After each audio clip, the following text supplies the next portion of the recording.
আরজিকর মামলায় আরও একটি চার্জশিট জমা দেবে সিবিআই। নিহত চিকিৎসকের মা বাবাকে এমনটাই জানিয়েছেন সিবিআই ডিরেক্টর।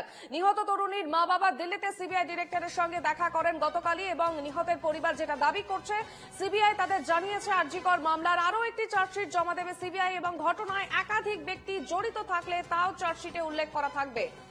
আরজিকর মামলায় আরও একটি চার্জশিট জমা দেবে সিবিআই এবং গতকালই তারা রওনা দিয়েছিলেন সিবিআই সঙ্গে দেখা করার জন্য এবং পাশাপাশি সিবিআই তরফে নিহত তরুণীর বাবা মাকে যেমনটা জানানো হয়েছে যে আরও একটি চার্জশিট জমা দেওয়া বাকি রয়েছে এবং ঘটনায় একাধিক ব্যক্তি জড়িত থাকলে সেই চার্জশিটে তার নাম উল্লেখ থাকবে।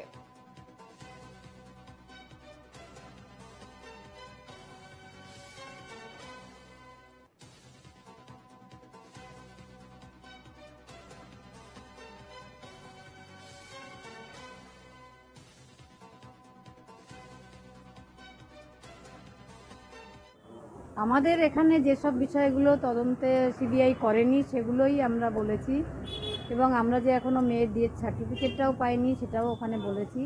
উনি আশ্বাস দিয়েছেন যে আপনারা ধৈর্য ধরুন, বিচার পাবেন।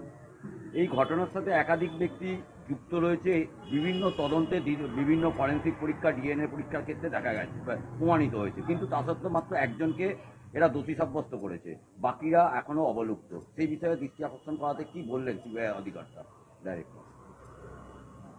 এটা আমরা বলেছি, উনি বলেছেন আমরা দেখছি, পরবর্তী সাপ্লিমেন্টারি চার্জশিট কিছু আমরা খুব শিগগিরই দিচ্ছি, ওখানে অনেকের নাম আসবে। হয়েছে প্রায় 1 ঘন্টা ধরে আলোচনা হয়েছে। উনি বলেছে, মেইন যে কথাটা বলেছেন সেটা হচ্ছে আমাদের ধৈর্য ধরতে হবে এবং অপেক্ষা করতে হবে। বিচার আমরা পাবো, আমাদের মনের মতন বিচার। আমি মনের মতন আর বিচারের আবার মনের মতন আর ইচ্ছাকৃত এই সমস্ত কোনো ব্যাপার আছে? সত্য যেটা সেটা উদ্ঘাটিত হোক, এটাই আমি চাই। বলছেন ঠিক আছে, আমরা চেষ্টা করবো এবং বিচার পাবেন আপনারা।